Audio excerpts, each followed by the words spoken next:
Hi everyone, it's Mrs. Lovely again, and we are getting ready to read our new story, our new book of the week. So everybody grab your book, Habitats and the Environment, a piece of paper and a pencil, so we can get started.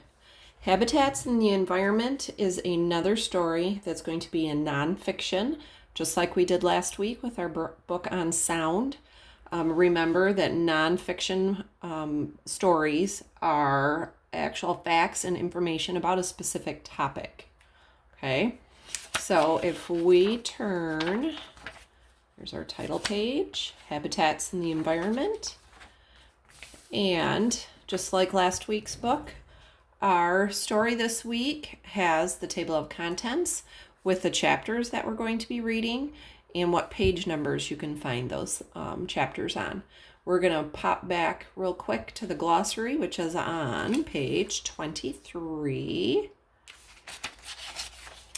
And again, that's like a little mini dictionary. You can find the definitions of what the different words that we'll find in the story. We'll find out what the definitions of those words actually mean. All right, so going back to the beginning, our book is called Habitats and the Environment, and you should already have some ideas about habitat from school the last couple of years. So you're going to start on page 4. Introduction. Can you imagine a wild polar bear in Hawaii? How about a palm tree at the South Pole? You may know that these things do not happen, but do you know why not? A habitat has the food, water, air, and shelter a living thing needs. Habitats have many parts that work together. As you read, you will learn why the pictures on this page could not be real. And again, there's that word habitat that's in bold. You can flip back to the glossary to find out the definition of that word. Now, the pictures that they're talking about is, here's a polar bear. I want you to pay special attention to what's in the background there.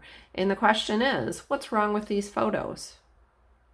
So that, I will give you a little hint, will be one of your questions that I would like you to respond to in your Google Classroom. What is wrong with these pictures? Okay, we're going to go on to page 5. Earth latitudes. And it shows us the North Pole, which is at the top of the Earth. This is the bottom half, so the South Pole. And then there's a line right in here called the equator. Lines of latitude. And we're going to start with the building blocks of habitats. Now, does it literally mean a building block? No, but we are going to find out what that actually might mean. So this title, or this chapter, is called The Building Blocks of Habitats. Earth has many habitats. To know why, let's learn about the building blocks of habitats. The first building block is latitude. Latitude measures how far a place is from the equator. The sun warms latitudes near the equator more. The sun warms latitudes near the North and South Pole less. Now, the one place that I could think of off the top of my head that is closer to the equator that's in the United States is Florida. And that would be why Florida is warmer than Michigan, let's say. The second building block of habitats is elevation. Elevation is how high or how low a place is. The sun warms low places more than high places. Why is that? The air around Earth is the atmosphere. It is like a blanket of air. The blanket is thick close to the ground, so it holds in more heat. The blanket is thin at high elevations, so it holds in less heat. And at the top, here it's showing us two pieces of our building blocks of habitats, elevation and latitude. And down here in this diagram, it's showing us what the Earth's atmosphere is like. So the higher up, the thinner the air is.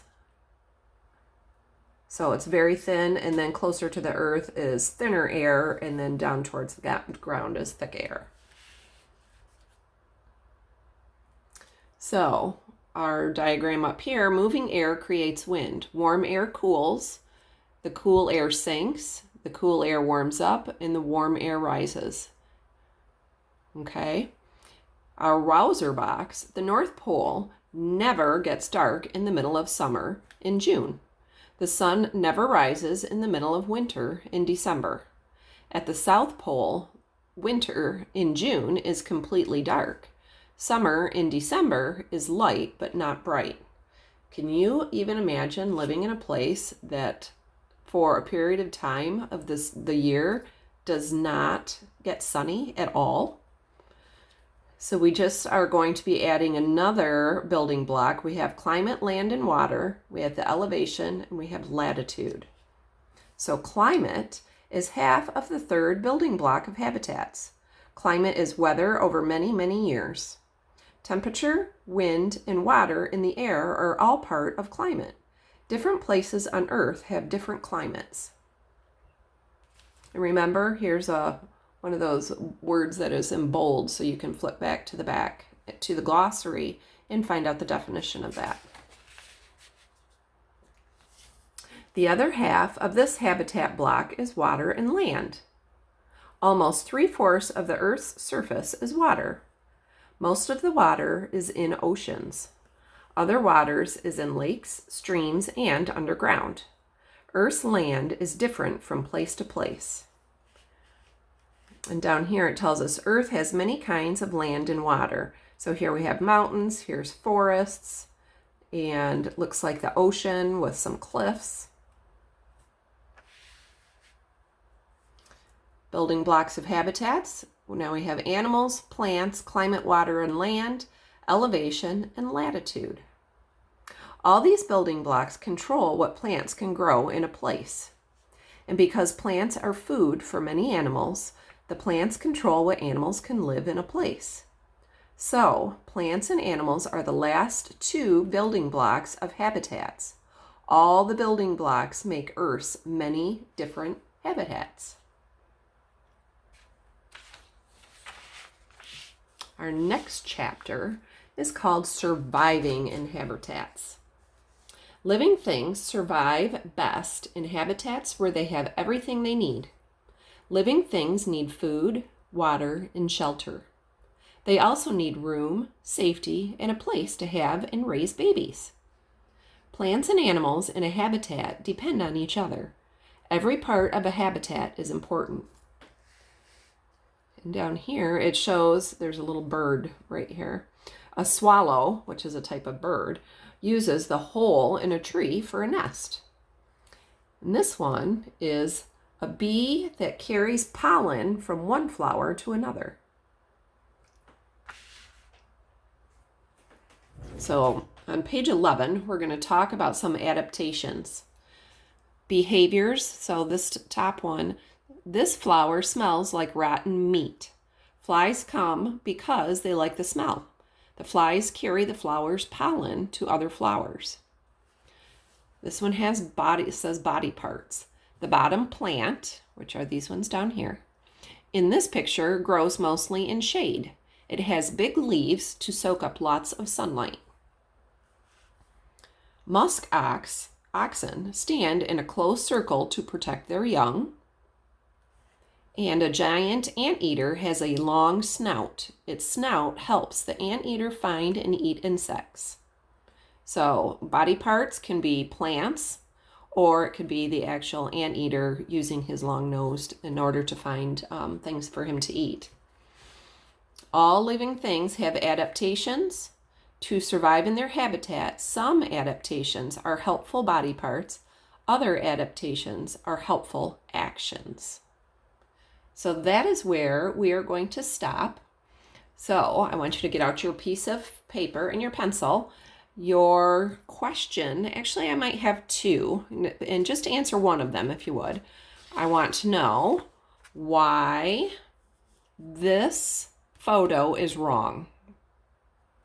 So go back into your story and figure out why is it wrong for this polar bear to have palm trees back behind him.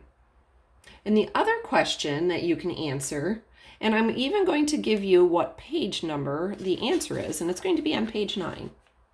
I would like to know, what do the building blocks, these building blocks, what do they control?